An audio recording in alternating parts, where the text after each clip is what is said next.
modern healthcare, as we look at how the way we've been delivering healthcare has not worked because it's treating the body just as the body, we see now with all this recognition that we are more than the physical body and that our mind and our emotions and our spirit have an impact on our health and well-being. And that scientific data is beginning to change the way we look at healthcare provision. I mean, right now in the States, 75% of our healthcare costs are because of preventable chronic diseases, many of which have to do with stress. You know, stress and burnout have been described as the disease of civilization. I must tell you this. The first time I landed in the United States, wherever I went, people were talking about stress management. I couldn't understand this. Because in my understanding, we manage things which are precious to us, our family, our property, our business. Why would anybody want to manage stress? It took me some time to understand that a whole lot of people have concluded that stress is a part of their life. Stress is not a part of your life or work or anything. Stress is just your inability to manage your own body, your mind, your emotions and your life energies. You do not know how to keep your body, mind and emotions, you will be stressed.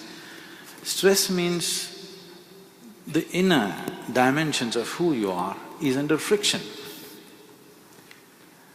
There is sufficient friction in the world. Every day if we have to walk through this world, there's a whole lot of challenges and friction. That is there.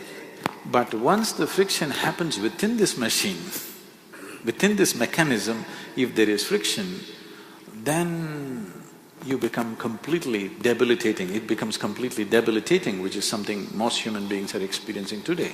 It's like you're trying to run your car without the oil in it. In 10 minutes, everything is stressful, everything makes ugly noises within. Right now, people are going through this and it's causing a whole lot of psychosomatic diseases that people are suffering. I would say 70% of the ailments that human beings are suffering are self-created. About 30% happen to you from outside because of other organisms and infections and various other things. Maybe some of them are, by birth people have certain tendencies, but at least 70% is self-created, which can be easily reversed if only we attend to the individual human being. And I can prove this with hundreds and thousands of cases who have walked out of ailments, not treated, walked out of it, simply because a certain level of stress-free existence came. Right now, I've had my lunch and I'm speaking.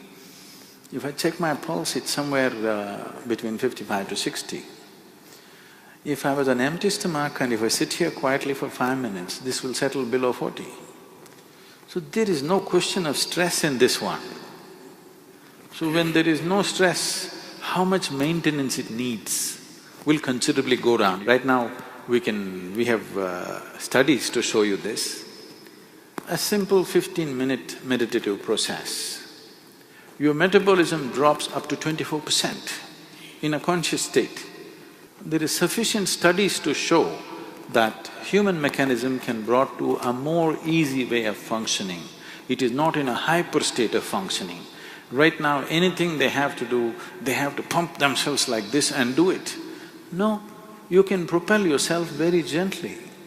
You can propel yourself, when I say gently, not necessarily behind somebody, not necessarily at a lower level of performance. Human mechanism can be made to function different levels. If you're in a certain state of tranquility within yourself, right now I'm made like this, if I close my eyes, world just vanishes for me, it doesn't even exist for me.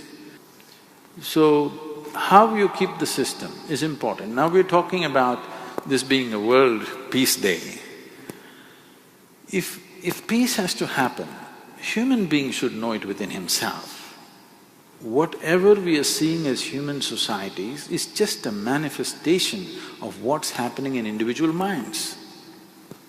When individual minds are in such a turmoil, how do you bring peace to the world? It's going to be just empty talk.